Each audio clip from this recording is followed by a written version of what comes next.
Kerajaan Ternate dan Tidore terdapat di Maluku. Keduanya sering bersaing dan persaingan itu makin tampak pada saat bangsa Barat datang. Kembali lagi pakai politik divide et impera, pecah belah dan kuasai. Ya, bangsa Barat pertama kali datang ke Maluku adalah Portugis 1512. Kemudian bersekutu nih yang namanya bangsa Portugis dengan Ternate. Sedangkan datang namanya bangsa Spanyol. Itu datangnya 1521 bersekutu dengan Tidore. Saat itu tidak sampai terjadi perang memang, tapi untuk menyelesaikan persaingan Portugis dan Spanyol itu dibuat perjanjian 1529, adanya perjanjian Saragossa. Bayangin, Portugis tamu datang, Spanyol tamu datang, ribut, ya kan? Melibatkan tuan rumah namanya Ternate dan Tidore. Kita diseret-seret, kan luar biasa ini. Nah, tahu nggak apa isinya perjanjian Saragossa?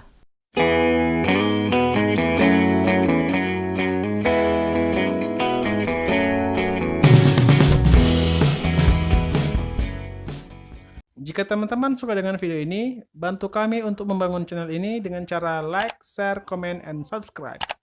Dan jangan lupa aktifin juga tanda loncengnya, supaya teman-teman selalu mendapat notifikasi video terbaru dari channel ini.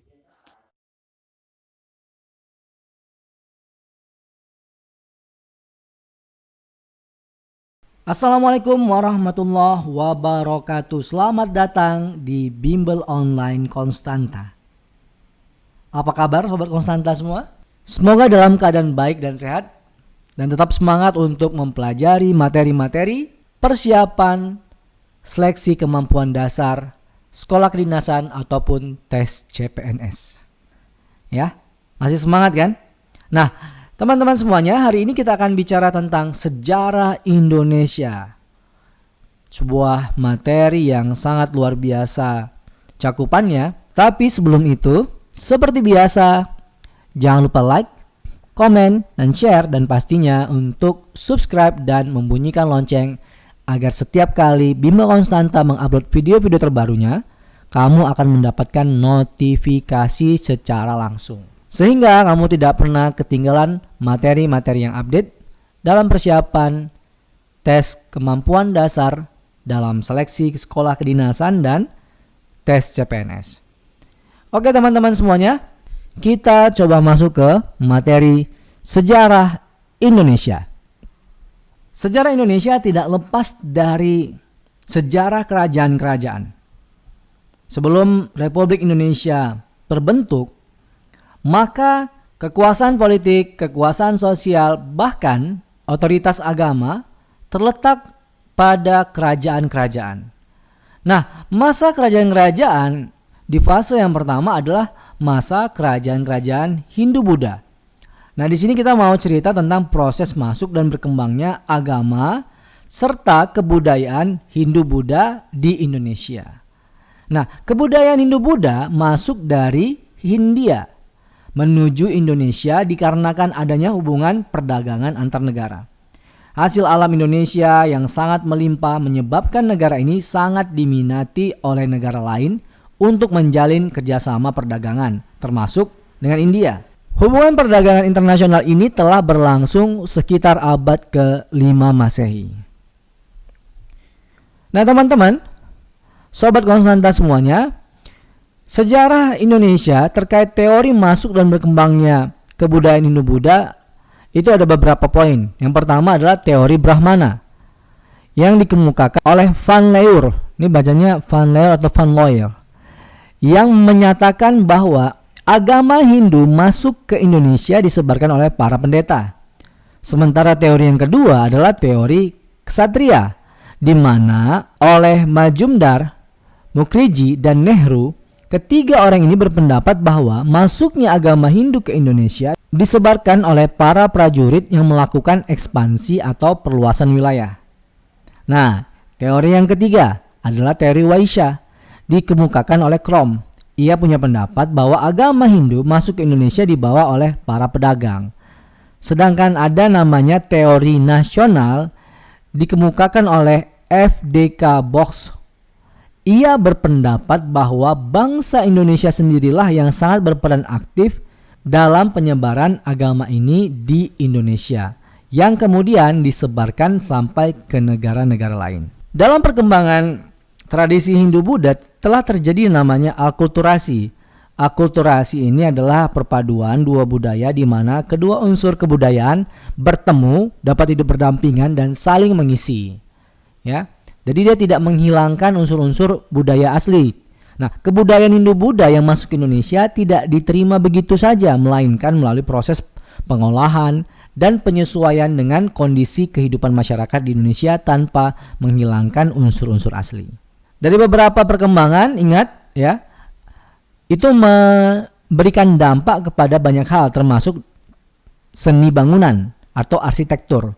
Seni bangunan tampak pada bangunan candi sebagai wujud percampuran antara seni asli bangsa Indonesia dengan seni Hindu-Buddha. Candi merupakan bentuk perwujudan akulturasi budaya bangsa Indonesia dengan India. Candi merupakan hasil bangunan zaman megalitikum, yaitu bangunan pundan berunda-unda yang mendapat pengaruh Hindu-Buddha. Contohnya ya, Candi Borobudur.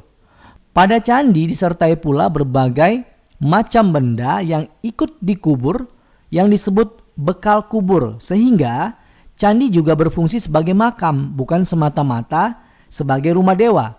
Sedangkan candi Buddha hanya jadi tempat pemujaan dewa, tidak terdapat peti atau abu jenazah yang ditanam di sekitar candi dalam bangunan stupa tersebut. Nah, ini dia perpaduan-perpaduannya ya. Oke, kita coba membahas beberapa nama kerajaan Hindu-Buddha ya. Yang pertama adalah Kerajaan Kutai.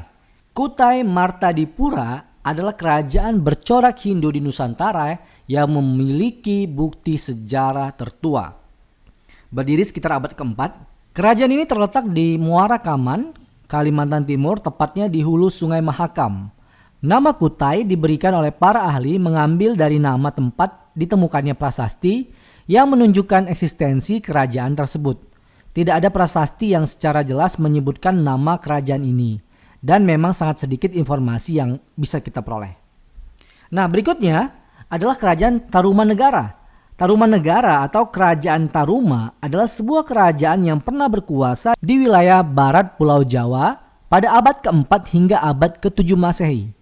Taruma merupakan salah satu kerajaan tertua di Nusantara yang meninggalkan catatan sejarah. Bukti keberadaan kerajaan Taruma diketahui dengan 7 buah prasasti yang ditemukan di Bogor dan di Jakarta serta di Lebak, Banten. Dari prasasti-prasasti ini diketahui bahwa kerajaan dipimpin oleh Raja Diraja Guru Jayasingha Warman pada tahun 1358 Masehi dan beliau memerintah sampai tahun 382 Masehi. Kerajaan Mataram kuno awalnya bernama Kerajaan Medang. Ya, sering juga disebut dengan Kerajaan Mataram kuno. Berdiri di Jawa Tengah pada abad ke-8, kemudian berpindah ke Jawa Timur pada abad ke-10. Nah, para rajanya ini banyak meninggalkan bukti sejarah berupa prasasti-prasasti ya, dan tersebar di Jawa Tengah dan Jawa Timur. Serta banyak membangun candi-candi yang bercorak Hindu maupun Buddha. Namun akhirnya kerajaan Medang ini runtuh pada awal abad ke-11. Selanjutnya adalah Kerajaan Sriwijaya. Nah, teman-teman semuanya, Sobat Konstanta, Kerajaan Sriwijaya adalah salah satu kemaharajaan bahari yang pernah berdiri di Pulau Sumatera dan banyak memberi pengaruh di Nusantara. Bahkan sampai daerah kekuasaan itu membentang dari Kamboja, ya, Thailand Selatan, Semenanjung Malaya, Sumatera, Jawa, dan pesisir Kalimantan. Bukti awal mengenai keberadaan kerajaan ini ya berasal dari abad ke-7. Ada seorang pendeta Tiongkok namanya Sing menulis bahwa ia menuju Sriwijaya pada tahun 1671 dan tinggal di sana selama 6 bulan. Jadi cukup lama ya. Nah, selanjutnya prasasti yang paling tua mengenai Sriwijaya itu berada di abad ke-7, yaitu prasasti Kedukan Bukit di Palembang. Itu tarikhnya atau tahunnya itu 682. Ya, kemunduran pengaruh Sriwijaya terhadap daerah-daerahnya ini menyusut karena ada beberapa penyerangan atau peperangan yang dilancarkan oleh Raja Dharma Wangsa Teguh dari Jawa tahun 990, dan di tahun 1025 itu ada namanya Rajendra Chola. Itu dari India ya, dari Coromandel. Selanjutnya di tahun 1183 kekuasaan Sriwijaya di bawah kendali kerajaan Dharmasraya. Nah, setelah jatuh, setelah runtuh, kerajaan ini sempat terlupakan dan keberadaannya baru diketahui lewat publikasi di tahun 1918 dari sejarawan Prancis. Jadi sempat kerajaan-kerajaan ini tuh tidak diketahui. Nah, tidak diketahui tapi digali kembali oleh sejarawan-sejarawan dunia yang kemudian membuat publikasi ilmiahnya mengenai kerajaan-kerajaan yang ada di Nusantara pada saat itu. Oke, kita masuk ke Kerajaan Kediri. Nah, Kerajaan Kediri atau Kerajaan Panjalu adalah sebuah kerajaan yang terdapat di Jawa Timur. Itu sekitar tahun 1042 sampai 1222. Nah, kerajaan ini tuh berpusat di kota Daha yang terletak di sekitar kota Kediri kalau sekarang ini ya. Nah, sejarah Kerajaan Panjalu mulai diketahui dengan adanya prasasti Sirah Keting.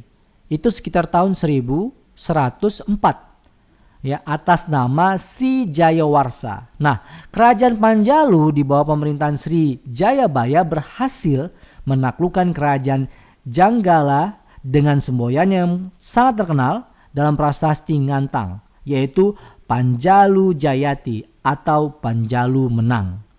Pada masa pemerintahan Sri Jayabaya inilah Kerajaan Panjalu mengalami masa kejayaannya. Nah, selanjutnya teman-teman adalah Kerajaan Singosari. Wangsa Rajasa yang didirikan oleh Ken Arok ya, keluarga kepercayaan ini menjadi penguasa Singosari, yang kemudian nanti berlanjut ke Kerajaan Majapahit. Nah, teman-teman semua, dari dua sumber dokumen ya, Pararaton dan Nagara Kertagama itu ada sedikit perbedaan menyebutkan urutan-urutan raja-raja Singosari. Nah, kisah sukses raja-raja Tumapel versi Pararaton itu diwarnai dengan pertumpahan darah. Mungkin teman-teman sudah pernah dengar ya, di mana Ken Arok mati dibunuh Anusapati, Anusapati mati dibunuh Tojaya, ya kan? Tojaya akhirnya juga mati akibat pemberontakannya Ranggawuni. Nah, kemudian Ranggawuni digantikan dengan anaknya namanya Kertanegara. Ini secara damai dan akhirnya nanti berkaitan dengan berdirinya Kerajaan Majapahit. Tetapi ada versi lain. Nah, versinya Negara Kertagama itu tidak menyebutkan adanya pembunuhan antara raja pengganti terhadap raja sebelumnya. Ya, ini bisa kita maklumi karena Nagara Kertagama adalah kitab pujian untuk Hayam Wuruk. Jadi ya hal-hal yang menjelekkan atau hal-hal yang negatif itu disingkirkan, begitu kurang lebih ya. Nah, peristiwa berdarah ini yang tadi diceritakan itu dianggap sebuah aib. Kemudian adalah Kerajaan Majapahit nih teman-teman. Nah, Kerajaan Majapahit ini dianggap sebagai kerajaan nasional ya. Kerajaan nasional dalam artian cakupannya sangat luas ya. Setelah Sriwijaya. Yang pertama itu Sriwijaya. Nah, itu konsep sejarah yang ada ditumbuh di Indonesia ya. Nah, Majapahit ini adalah sebuah kerajaan yang pusatnya itu Jawa Timur. Pernah berdiri sekitar tahun 1293 sampai sekitar 1500-an. Kerajaan ini mencapai puncaknya ya, itu menguasai luas Nusantara. Itu pada saat kekuasaan Hayam Wuruk, dan pada saat itu Mahapatihnya adalah Gajah Mada. Nah, Kerajaan Majapahit adalah kerajaan Hindu-Buddha yang terakhir menguasai Nusantara dan dianggap salah satu dari negara terbesar sejarah Indonesia. Nah, kekuasaannya itu dari Jawa, Sumatera, Semenanjung Malaya, Kalimantan, hingga Indonesia Timur, meskipun wilayah kekuasaannya masih diperdebatkan ya. Karena ada pendapat-pendapat lain yang mengatakan bahwa sebenarnya itu bukan kekuasaannya Majapahit ya. Nah, dokumen-dokumen lain. Misalnya tuh Kerajaan Malaka pada saat itu tumbuh ya, Kerajaan Malaka. Kerajaan Malaka ini juga kerajaan nasional. Memang berpusat di Semenanjung Malaya yang sekarang jadi Malaysia, tetapi daerah kekuasaannya juga ada di Riau, Sumatera, bagian timur. Nah, itu yang menjadi perdebatan. Tapi kita melepas diri dari perdebatan tersebut, ya. Kita coba bahas materi-materi berikutnya. Nah, ini adalah Indonesia pada masa perkembangan Islam. Nah, pada saat Majapahit mulai runtuh, ya, itu di saat yang sama muncullah kekuatan-kekuatan kerajaan baru, ya, yang muncul dengan corak agama Islam. Nah, sering pertanyaan itu muncul, kapan sebenarnya Islam itu masuk ke Indonesia? Nah, jawabannya adalah pada abad ke-7. Nah, seminar masuknya Islam Indonesia pernah ada di Aceh, ya. Sebagian dasar adalah perjalanan Al-Mas'udi yang mengatakan bahwa pada tahun 675 Masehi terdapat utusan dari Raja Arab, ya, yang berkunjung ke Kalingga. Pada tahun 648 diterangkan telah ada koloni Arab Muslim di pantai timur Sumatera. Yang kedua, menurut Atlas of Islamic History diterangkan bahwa kaum muslimin masuk ke Indonesia pada abad ke-7 Masehi yang dilakukan oleh para pedagang muslim yang selalu singgah di Sumatera dalam perjalanannya ke Cina. Yang ketiga, dari Gerini dalam Future India in Indo-Malay Archipelago, di dalamnya dijelaskan bahwa kaum muslimin sudah ada di kawasan India, Indonesia, dan Malaya itu sekitar tahun 600-an. Itu sudah ada menurut buku tersebut, ya. Sementara pendapatnya Prof. Said Naguib Al-Atas dalam bukunya Preliminary State on General Theory of Islamization of Malay Indonesian Archipelago, itu di dalamnya ia mengungkapkan bahwa kaum muslimin itu sudah ada di kepulauan Malaya Indonesia pada 672 Masehi. Jadi banyak yang punya pendapat memang ya sekitar tahun 600 sampai 700-an. Nah, kurang lebih seperti itu, ya. Nah, nomor 5 menurut Said Qodratul Fatimi, Islam masuk ke daerah Nusantara di 674. Sementara menurut Profesor S. Muhammad Hussein Nainar itu pada tahun 687. Kalau menurut Gronefeld, ya, dalam Historical Notes on Indonesia and Malay itu disampaikan bahwa dalam hikayat dinasti Tang memberitahukan adanya Arab Muslim itu sudah berkunjung ke Holing, ke Kalingga. Itu sekitar tahun 674. Kemudian menurut Arnold dalam buku The Pressing of Islam, A History of Propagation of the Muslim Faith menjelaskan bahwa Islam datang dari Arab ke Indonesia pada tahun 1 Hijriah bahkan, ya kan? 1 Hijriah itu abad 7 Masehi. Jadi udah langsung nggak lama gitu, ya. Oke, kita bahas dulu kerajaan Samudra Pasai. Kesultanan Pasai juga dikenal sebagai Samudra Darussalam atau Samudra Pasai. Adalah kerajaan Islam yang terletak di pesisir pantai utara Sumatera, kurang lebih di sekitar kota Lok Sumawe atau Aceh Utara. Nah, beberapa sejarawan memulai menelusuri keberadaan kerajaan ini bermula dan bersumber dari hikayat Raja-Raja Pasai. Dan ini dikaitkan dengan beberapa makam raja serta penemuan koin berbahan emas dan perak yang tertera nama rajanya. Nah, Sobat Konstanta, kerajaan Samudra Pasai ini didirikan oleh Marasilu. Ia bergelar Sultan Malik As-Saleh sekitar tahun 1267. Nah, keberadaan kerajaan ini juga tercantum dalam kitab Rihlah ila Al-Masyriq karya Abu Abdullah bin Battuta. Kita sering menyebutnya dengan Ibnu Battuta.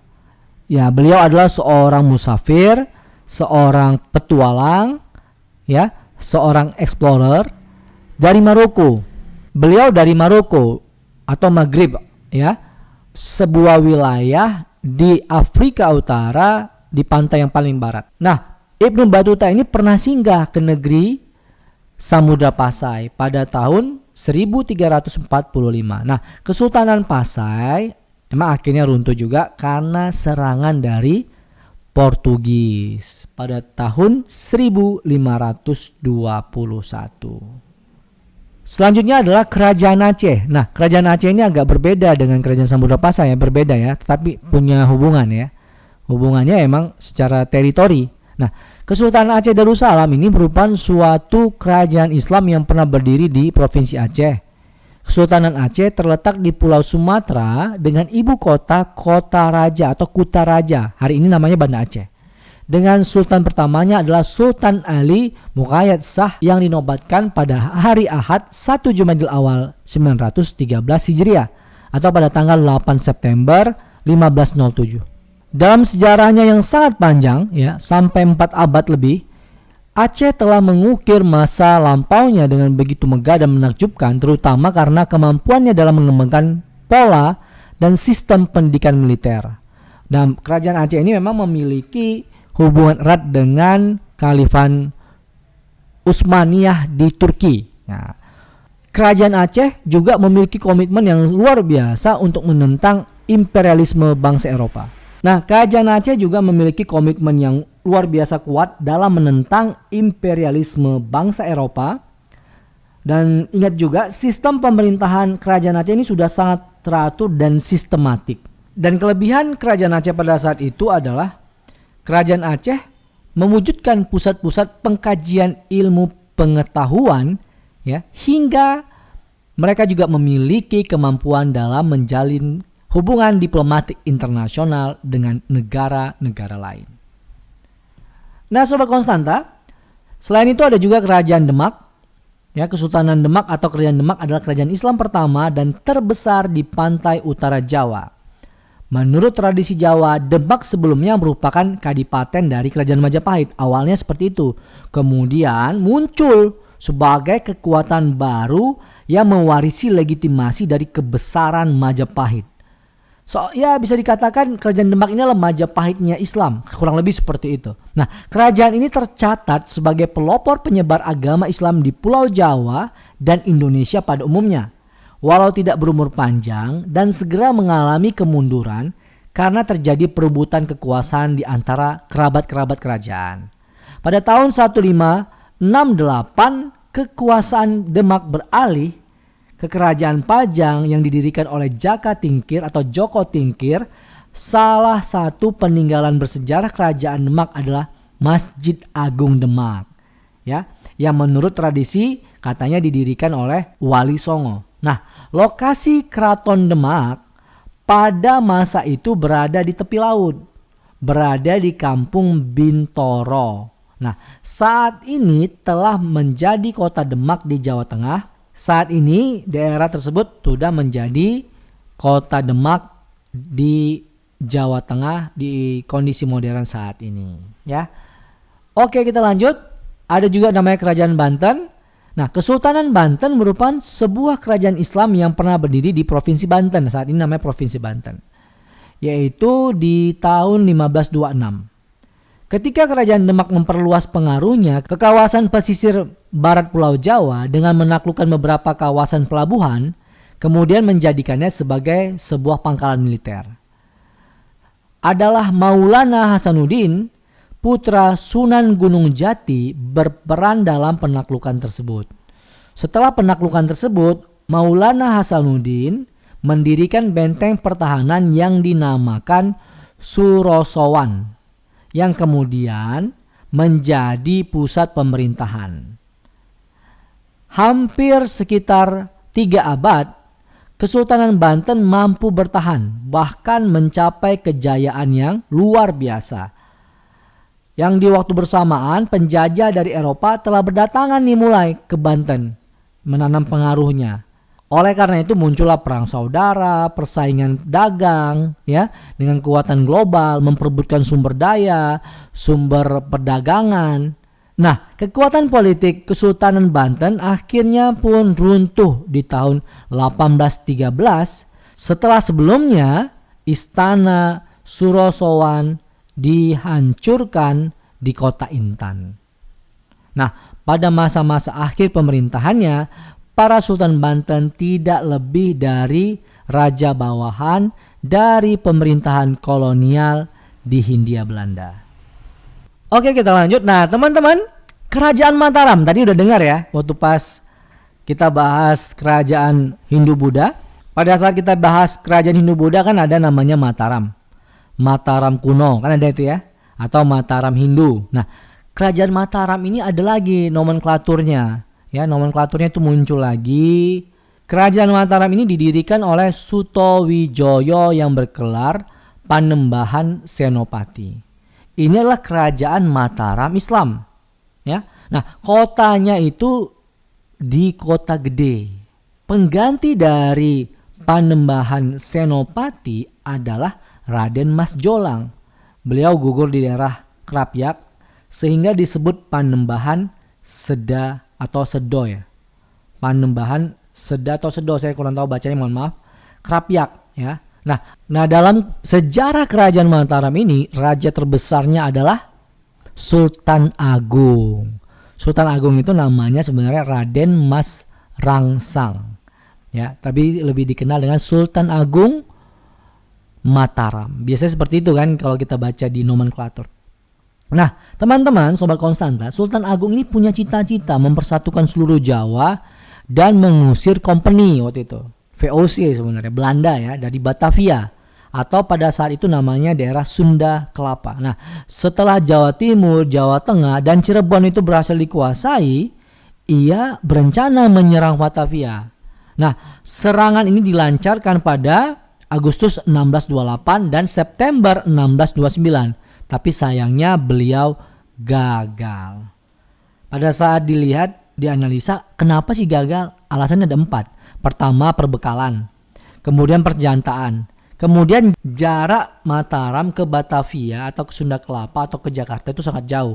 Nah, yang keempat adalah tentara Mataram terjangkit wabah penyakit. Pada saat itu terjadi adanya wabah penyakit atau semacam pandemi lah gitu ya. Nah, teman-teman, kerajaan Mataram ini sepeninggalannya Sultan Agung, Mataram itu malah mengalami kemunduran, terpecah.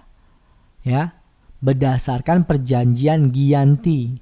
Di tahun 1755 Mataram itu dipecah jadi 2. Dari beberapa referensi diketahui bahwa perpecahan ini sebenarnya juga andil dari politik pecah belahnya Belanda.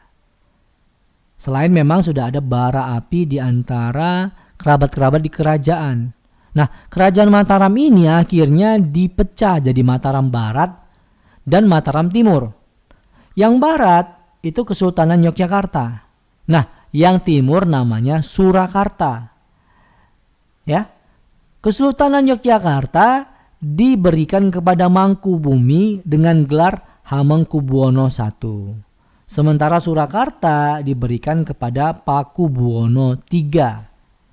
Selanjutnya, berdasarkan perjanjian Salatiga, itu tanggal 17 Maret 1757, Surakarta dibagi lagi jadi 2. Luar biasa kan perpecahannya kan? Nah, Surakarta Utara diberikan pada Raden Mas Said dengan gelar Mangkunegara I. Kerajaannya dinamakan Mangkunegaran. Sementara Surakarta Selatan diberikan kepada Pakubuwono III. Kerajaannya namanya Surakarta. Nah, teman-teman semuanya, inilah kondisi kerajaan Mataram. Kemudian Kerajaan Makassar, kita punya kerajaan Islam juga di Indonesia bagian tengah. Ya. Pada abad ke-17 di Sulawesi Selatan telah muncul beberapa kerajaan kecil seperti Goa, Talu, Sopeng, dan Bone, ada kerajaan itu. Nah, kerajaan yang tidak terlalu besar, tetapi kerajaan besarnya adalah kerajaan Goa dan Talu. Keduanya lebih dikenal dengan Kerajaan Makassar. Nah, puncak kejayaannya adalah di masa pemerintahan Sultan Hasanuddin. Mungkin teman-teman pernah dengar. Sultan Hasanuddin ini pahlawan loh, pahlawan nasional kita ya. Nah, beliau pernah bertempur pada tahun 1666 ya. Itu menyerang VOC. Pada saat itu VOC dipimpin oleh Spilman dan VOC ini berkoalisi dengan Kapten Jongker dari Ambon dan Arupalaka, Raja Bone. Nah, Hasanuddin kalah dan terpaksa menandatangani perjanjian Bongaya pada 18 November 1667. Isinya sangat merugikan rakyat Makassar, yaitu pertama, wilayah Makassar terbatas pada Goa saja. Sementara wilayah Bone dikembalikan kepada Arupalaka. Nah, ini politik pecah belah banget nih, betul kan? Nah, yang kedua, kapal Makassar dilarang berlayar tanpa izin VOC. Kan luar biasa ini kan. Makassar, yang ketiga, Makassar tertutup untuk semua bangsa kecuali VOC dengan hak monopoli. Yang keempat, semua benteng harus dihancurkan kecuali benteng Ujung Pandang yang kemudian namanya diganti dengan Benteng Rotterdam. Padahal namanya awalnya bukan Benteng Rotterdam. Yang kelima, Makassar harus mengganti kerugian perang sebesar 250.000 ringgit. Ya, pada situ mata uangnya ringgit ya. Nah, luar biasa sekali ya. Luar biasa sekali. Teman-teman, Kerajaan Ternate dan Tidore. Kerajaan Ternate dan Tidore terdapat di Maluku. Keduanya sering bersaing dan persaingan itu makin tampak pada saat bangsa barat datang. Kembali lagi pakai politik divide et impera, pecah belah dan kuasai. Ya, bangsa barat pertama kali datang ke Maluku adalah Portugis 1512. Kemudian bersekutu nih yang namanya bangsa Portugis dengan Ternate. Sedangkan datang namanya bangsa Spanyol. Itu datangnya 1521 bersekutu dengan Tidore. Saat itu tidak sampai terjadi perang memang. Tapi untuk menyelesaikan persaingan Portugis dan Spanyol, itu dibuat perjanjian 1529, adanya perjanjian Saragossa. Bayangin, Portugis tamu datang, Spanyol tamu datang, ribut, ya kan? Melibatkan tuan rumah namanya Ternate dan Tidore. Kita diseret-seret, kan luar biasa ini. Nah, tahu nggak apa isinya perjanjian Saragossa? Isinya adalah Spanyol harus meninggalkan Maluku dan memusatkan kekuasaannya jangan lagi di Maluku tapi naik ke utara ke Filipina. Sementara bangsa Portugis tetap tinggal di Maluku. Nah, begitu cerita perjanjian Saragossa. Portugis mendirikanlah benteng Sao Paulo untuk melindungi Ternate dari serangan Tidore. Portugis kemudian memonopoli perdagangan dan ya sering ikut campur urusan dalam negerinya Ternate. Salah seorang Sultan Ternate yang menentang, pernah ada yang menentang, namanya Sultan Hairun. Walau diadakan perundingan dengan hasil damai tanggal 27 Februari 1570 karena beliau menentang, esok harinya Sultan itu dibunuh. Memang penjajah ini emang kurang ajar ya.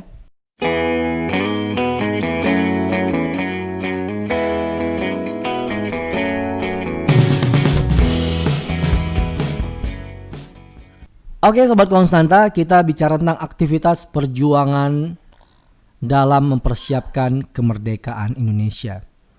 Jadi setelah kita mengalami fase kerajaan Hindu-Buddha, kerajaan Islam, kemudian nanti kita berjumpa ataupun masuk dalam fase penjajahan Barat maupun Jepang, kemudian kita berusaha untuk memerdekakan diri kita sebagai sebuah bangsa namanya Indonesia. Nah, dalam proses itu dilakukanlah aktivitas perjuangan dalam mempersiapkan kemerdekaan. Dimulai dengan sidang pertama dari BPUPKI yang kemudian menjadi PPKI, yaitu pada tanggal 29 Mei sampai tanggal 1 Juni 1945. Dalam sidang pertama ini, pembicaraan dipusatkan pada usaha merumuskan dasar filsafat bagi negara Indonesia dengan membahas berbagai usul dari peserta sidang. Dan puncaknya pada tanggal 1 Juni 1945, Insinyur Soekarno menyampaikan buah pikirannya tentang dasar negara Indonesia merdeka. Yang pertama kebangsaan Indonesia, yang kedua internasionalisme, ketiga mufakat atau demokrasi, keempat kesejahteraan sosial, dan kelima ketuhanan yang Maha Esa. Kelima asas yang diusulkan oleh Insinyur Soekarno sesuai dengan petunjuk seorang ahli bahasa diberi nama Pancasila. Oleh karena itu setiap tanggal 1 Juni dikenal dengan hari lahirnya Pancasila. Namun perlu diingat, sebelum Soekarno menyampaikan 5 buah pokok ini, telah ada 2 orang yang menyampaikan ide-ide pokoknya. Yang pertama adalah Muhammad Yamin dan Supomo. Selanjutnya, aktivitas perjuangan ini tetap berlanjut kan. Setelah tanggal 1 Juni 1945, kemudian pada tanggal 22 Juni 1945 BPUPKI membentuk panitia perumus untuk membahas dan merumuskan hasil sidang pertama. Dibentuklah panitia perumus, sering disebut dengan panitia 9 karena beranggotakan 9 orang. Sebagai tindak lanjut dari sidang pertama, maka direkomendasikan Piagam Jakarta atau Jakarta Charter pada tanggal 22 Juni 1945 yang berisi rumusan dasar negara dan rancangan pembukaan Undang-Undang Dasar. Yang pertama, ketuhanan dengan kewajiban menjalankan syariat-syariat Islam bagi pemeluk-pemeluknya. Kedua, kemanusiaan yang adil dan beradab. Ketiga, persatuan Indonesia.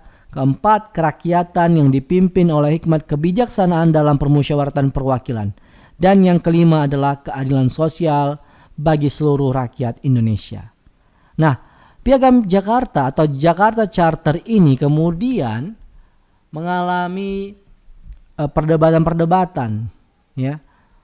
Dan pada sidang yang kedua, BPUPKI membentuk 3 panitia lagi. Yang pertama, panitia perancang undang-undang diketuai oleh Soekarno. Yang kedua adalah panitia pembela tanah air yang diketuai Abi Kusno, dan ketiga adalah panitia keuangan dan perekonomian yang diketuai oleh Muhammad Hatta.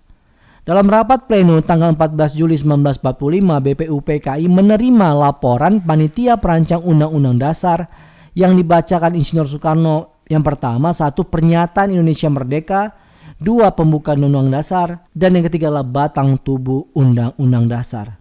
Setelah melalui sidang yang alot, hasil kerja panitia perancang Undang-Undang Dasar akhirnya diterima oleh BPUPKI. Kemudian, setelah proses BPUPKI bekerja, ya, dari bulan Mei, Juni, kemudian ke tahap bulan Juli, terjadilah hal-hal yang sangat menarik di dunia internasional. Yang pertama, tanggal 6 Agustus 1945, sebuah atom dijatuhkan di kota Hiroshima di Jepang oleh Amerika Serikat. Tanggal 7 Agustus, BPUPKI berganti nama menjadi PPKI, Panitia Persiapan Kemerdekaan Indonesia. Dan 2 hari berikutnya, 9 Agustus 1945, bom atom kedua dijatuhkan di atas kota Nagasaki dan akhirnya menyebabkan Jepang menyerah kepada Amerika Serikat dan sekutunya. Momen ini dimanfaatkan oleh Indonesia untuk memproklamasikan kemerdekaannya, sehingga Soekarno dan Hatta selaku pimpinan PPKI dan Rajiman Widyodiningrat sebagai mantan ketua BPUPKI diterbangkan ke Dalat, ya, di daerah Vietnam untuk bertemu dengan Marsekal Terauchi. Mereka dikabarkan bahwa pasukan Jepang sedang diambang kekalahan dan akan memberikan kemerdekaan kepada Indonesia. Nah, Sobat Konstanta, di tanggal 10 Agustus 1945, Sultan Syahrir telah mendengar berita lewat radio bahwa Jepang telah menyerah kepada sekutu. Para pejuang bawah tanah bersiap-siap memproklamasikan kemerdekaan RI dan menolak bentuk kemerdekaan yang diberikan sebagai hadiah Jepang. Syahrir memberitahu penyair Khairil Anwar tentang jatuhnya bom atom di Nagasaki dan bahwa Jepang telah menerima ultimatum dari sekutu untuk menyerah. Tanggal 12 Agustus 1945, Jepang melalui Marsekal Terauchi di Dalat, Vietnam, mengatakan kepada Soekarno dan Hatta dan Rajiman bahwa pemerintah Jepang akan segera memberikan kemerdekaan kepada Indonesia dan proklamasi kemerdekaan dapat dilaksanakan dalam beberapa hari. Tergantung cara kerja PPKI, begitu katanya. Meskipun demikian, Jepang menginginkan kemerdekaan Indonesia pada tanggal 24 Agustus. Berbeda kan nanti dengan proklamasi kita yang sesungguhnya, ya kan? Nah, selanjutnya di tanggal 14, saat Soekarno dan Hatta Rajiman kembali ke Indonesia, Syahrir mendesak agar Soekarno memproklamasikan kemerdekaan karena menganggap hasil pertemuan di Dalat sebagai tipu daya saja. Ya, karena Jepang setiap saat sudah harus menyerah kapan saja sebenarnya, sehingga didesak. Nah, Hatta menceritakan pada Syahrir tentang hasil pertemuan di Dalat. Syahrir telah menyusun teks proklamasi dan telah dikirim ke seluruh Jawa untuk dicetak dan dibagi-bagikan. Namun Soekarno belum yakin bahwa Jepang memang telah menyerah. Dan proklamasi kemerdekaan RI saat itu dapat menimbulkan pertumpahan darah yang besar dan dapat berakibat sangat fatal jika para pejuang Indonesia belum siap. Nah, Soekarno mengingatkan pada Hatta bahwa Syahrir tidak berhak memproklamasikan kemerdekaan karena itu adalah hak Panitia Persiapan Kemerdekaan Indonesia atau PPKI. Sementara itu, Syahrir menganggap PPKI adalah badan buatan Jepang dan proklamasi kemerdekaan oleh PPKI hanya merupakan hadiah. Itu menurut Syahrir, hadiah dari Jepang. Nah, teman-teman semuanya, di tanggal 15, akhirnya Jepang menyerah pada sekutu. Tentara dan Angkatan Laut Jepang masih berkuasa Indonesia karena Jepang telah berjanji akan mengembalikan kekuasaan di Indonesia ke tangan Belanda. Itu janji Jepang. Luar biasa ya, menjanjikan kemerdekaan kepada Indonesia, tetapi juga menjanjikan mengembalikan kekuasaan Indonesia ke Belanda. Nah, setelah mendengar desas-desus Jepang bakal berteguk lutut, golongan muda mendesak golongan tua untuk segera memproklamasikan kemerdekaan Indonesia. Namun golongan tua tidak ingin terburu-buru. Mereka tidak menginginkan terjadi pertumpahan darah pada saat proklamasi. Akhirnya Soekarno-Hatta mendatangi penguasa militer pada saat itu, Gunsei, ya, untuk memperoleh konfirmasi di kantornya di Koningsplein di Medan Merdeka, tapi kantor tersebut ternyata kosong. Soekarno-Hatta bersama Subarjo kemudian ke kantor bukan Fu, Laksamana Maeda di Jalan Imam Bonjol. Nah, Laksamana Maeda menyambut kedatangan mereka dengan ucapan selamat atas keberhasilan mereka di Dalat. Di tanggal 16, terjadi perundingan antara golongan muda dan golongan tua dalam penyusunan teks proklamasi kemerdekaan Indonesia yang berlangsung pukul 2 dini hari sampai 4 dini hari. Bayangin, teks proklamasi ditulis di ruang makan di kediaman Soekarno di Penggangsaan Timur. Para penyusun teks proklamasi itu adalah Insinyur Soekarno, Dr. Andes Muhammad Hatta, dan Mr. Ahmad Subarjo. Konsep teks proklamasi ditulis oleh Insinyur Soekarno sendiri di ruang depan. Hadirlah BM Diah, Sayuti Melik, Soekarni, dan Sudiro. Nah, Soekarni mengusulkan agar yang menandatangani teks proklamasi itu adalah Insinyur Soekarno dan Dr. Andes Muhammad Hatta atas nama bangsa Indonesia. Teks proklamasi Indonesia itu diketik oleh Sayuti Melik dan pada pagi hari 17 Agustus 1945 di kediaman Soekarno, Jalan Penggangsaan Timur 56 telah hadir antara lain Suwiryo, Wilopo, Gafar, Pringgodikdo, Tabrani, dan Trimurti. Acara dimulai pada pukul 10 dengan pembacaan proklamasi oleh Soekarno dan disambung pidato singkat tanpa teks. Kemudian bendera merah putih yang telah dijahit oleh Ibu Fatmawati dikibarkan, disusul dengan sambutan oleh Suwiryo, wakil wali kota Jakarta saat itu, dan Wardi, pimpinan barisan pelopor.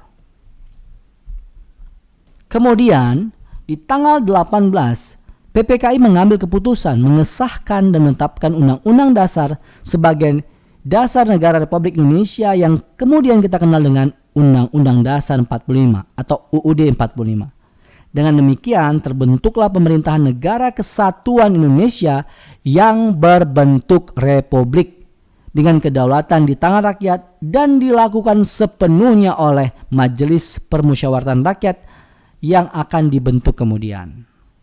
Setelah itu Soekarno dan Muhammad Hatta terpilih atas usul dari Otto Iskandar-Dinata dan persetujuan dari PPKI sebagai presiden dan wakil presiden Indonesia yang pertama. Nah, teman-teman semua, cukup sekian dulu materi sejarah Indonesia kita kali ini, ya. Jangan lupa untuk mempelajari materi-materi kita selanjutnya. Oke, kita coba bahas contoh soal. Agama Hindu masuk ke Indonesia dibawa oleh para pedagang India. Ya, agama Hindu masuk ke Indonesia dibawa oleh para pedagang India. Pernyataan tersebut sesuai dengan teori apa? Apakah Brahmana? Enggak ya. Brahmana ini adalah pendeta. Ya kan? Satria. Satria adalah ya prajurit ya. Bukan juga prajurit. Kemudian Waisya. Iya, Waisya ini apa? Pedagang. Betul sekali.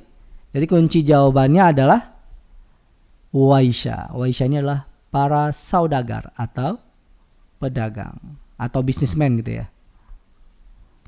Kalau sudra ini budak ya, budak, kalau saya nggak keliru ini budak. Ksatria ini ada pengulangan ya, sama seperti B ini. Maka kunci jawabannya adalah C. Kita masuk ke contoh soal berikutnya. Kerajaan Mataram kuno yang terpecah dapat disatukan kembali pada masa pemerintahan siapa? Ada yang masih ingat? Iya, jawabannya adalah pada masa Rakai Pikatan. Kerajaan Mataram kuno itu pernah terpecah ya.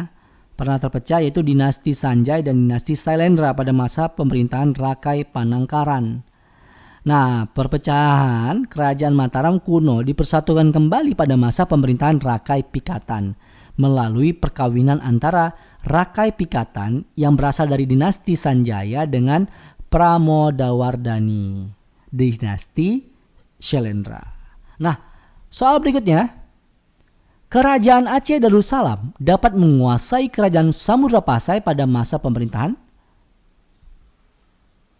Ya, betul sekali, pada masa pemerintahan Sultan Ali Muqayyad Shah.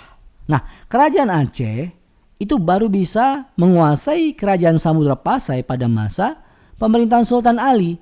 Salah satu jasa dari Sultan Ali Muqayyad Shah adalah ketika ia menaklukkan kerajaan Samudra Pasai.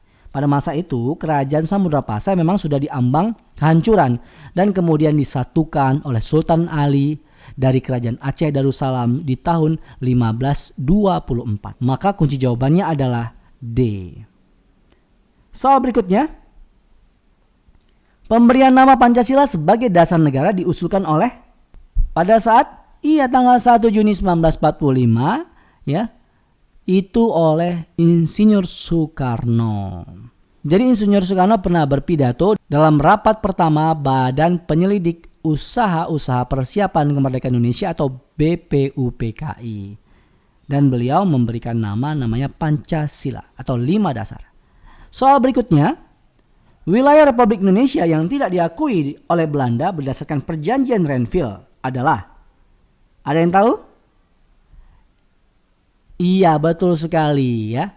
Menurut Perjanjian Renville, Belanda hanya mengakui Jawa Tengah, Yogyakarta, dan Sumatera sebagai wilayah Republik Indonesia. Selebihnya enggak. Ya, maka kunci jawabannya adalah Jakarta. Yang diakui itu cuman Jawa Tengah, Yogyakarta, Sumatera. Ya, Jakarta di mana? Bukan di Jawa Tengah, bukan juga di Jogja, ya. Jadi ini tidak diakui sebagai daerah Republik Indonesia. Oke Sobat Konstanta semua, terima kasih banyak sudah mempelajari materi-materi terkait tes wawasan kebangsaan. Jangan lupa untuk mengulang lagi materi-materi terkait tes wawasan kebangsaan yang sudah kita upload di channel kesayangan kita Bimbel Online Konstanta. Ada 8 materi tes wawasan kebangsaan, mulai dari Pancasila, Sistem Politik Indonesia, Undang-Undang Dasar 1945, Sistem Pemerintahan Indonesia, Bhinneka Tunggal Ika, Peran Indonesia dalam Dunia Internasional, Sistem Hukum dan Peradilan Indonesia, dan Sejarah Indonesia. Oke Sobat Konstanta, jangan lupa untuk mengulang-ulang materi tersebut supaya pemahaman dan persiapan kita dalam menghadapi tes wawasan kebangsaan dalam seleksi kemampuan dasar semakin mantap dan siap. Teman-teman semuanya, jangan lupa like, komen, share, dan pastikan teman-teman Sobat Konstanta sudah subscribe dan membunyikan bunyi loncengnya. Agar setiap kali kami mengupload video-video terbaru, maka Sobat Konstanta akan memperoleh notifikasinya. Terima kasih banyak. Kalau saya ada salah-salah kata, kami mohon maaf. Wabillahi taufiq wal hidayah. Wassalamualaikum warahmatullahi wabarakatuh.